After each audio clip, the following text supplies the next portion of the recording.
Hi, I'm David Miller, and this is the third of 9 mini-lectures on Jane Austen's Pride and Prejudice. Today we shall explore the mystery of reading backwards. Obviously, the wit and superior understanding that make us like Mr. Bennet at first are not bad things in themselves.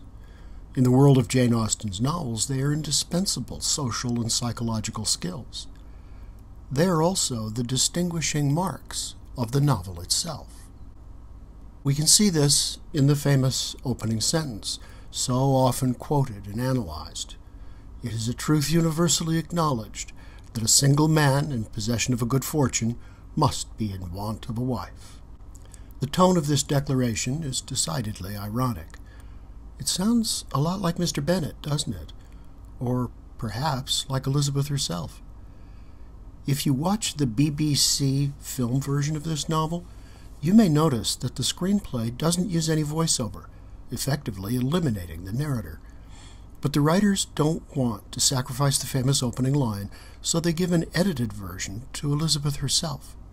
This transfer works because her style of speaking and her father's have so much in common with that of the anonymous narrator. The most obvious feature of the style they share is irony in the form of counterstatement, saying the opposite of what one means. Thus, what the narrator calls a truth universally acknowledged is precisely the opposite. Not a truth, but a desire. Not acknowledged, but vehemently asserted. Not universal, but decidedly partial and local. The wishful thinking of a small neighborhood full of unmarried girls whose sell-by date is rapidly approaching.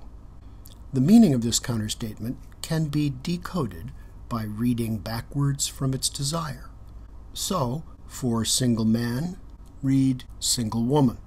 For in possession, read in need. For be in want of, read gain possession of. And for a wife, read a husband. Only one phrase, a good fortune, remains the same, and it serves as the fulcrum on which the rest of the statement revolves 180 degrees to read, it is a desire locally asserted that a single woman in need of a good fortune must gain possession of a husband. Let me suggest that this opening sentence is a kind of reading lesson. The purpose of the lesson is to introduce the special skill of reading backward. This is the skill we will need in order to decode irony when it appears as counterstatement, but it is also the skill that both we and the novel's characters will need if we are ever to see through the disguises worn by desire when it asserts itself as truth. This is what I take to be the central theme of the novel, and I'll have more to say about it. For now, let me just say that this skill, the ability to unmask desire, whether in ourselves or others, when it masquerades as truth, is the one Jane Austen thinks we need in order to get companionate marriage right, in order to be successful in life as affective individualists struggling to make our way as family members and as social creatures. That's why I find it so interesting that Austen, having created this ironic style and tone for her omniscient narrator, should then isolate and exaggerate it in two of her characters. First, in Mr. Bennet, and then later, at the opening of chapter 4 to be precise, in Elizabeth, who mimics her father's style perfectly when she observes that Bingley is handsome, which a young man ought to be if he possibly can. His character is thereby complete. What we see in lines like this is that father and daughter both adopt the tone of amused omniscience that belongs to Austen's narrator. And yet while they adopt the tone, they lack the narrator's objectivity. In the line I just quoted, Elizabeth is talking about Bingley, but let's decode the counterstatement. She is suggesting that good-looking young men tend to get credit for character, moral qualities like honesty and integrity, that they don't necessarily deserve.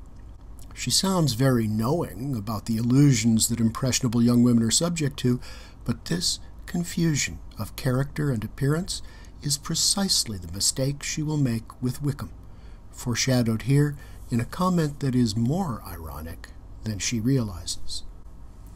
I think this is crucial, and I want to close by identifying it as the third contradiction at the heart of Austen's fiction.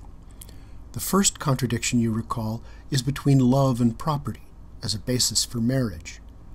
The second is between passion and judgment in the conduct of courtship. This third contradiction is between the individual point of view and the omniscience of the narrator. This omniscience makes real for us the idea of a universal, objective point of view, as Mrs. Bennet is to her husband, blind, partial, and absurd. So all the characters are, at least to some extent, to the objective narrator, who speaks as if completely detached from the world, and yet at the same time intimately familiar with it. This narrator, so impersonal we cannot say whether the voice is male or female, aristocratic or common, married or unmarried, knows everyone and sees everything with perfect clarity. It's one of the deep paradoxes in Jane Austen's work that this narrative voice, which itself has none of the distinguishing traits of individuality, should nevertheless define the ideal of social and psychological awareness to which individual characters must aspire if they are to be good and happy in the end. It is almost as if the lesson we must learn is individuals can attain true happiness only to the extent that they manage to transcend the specific qualities and limitations that make them individuals in the first place. No wonder it's so hard to get affective individualism right.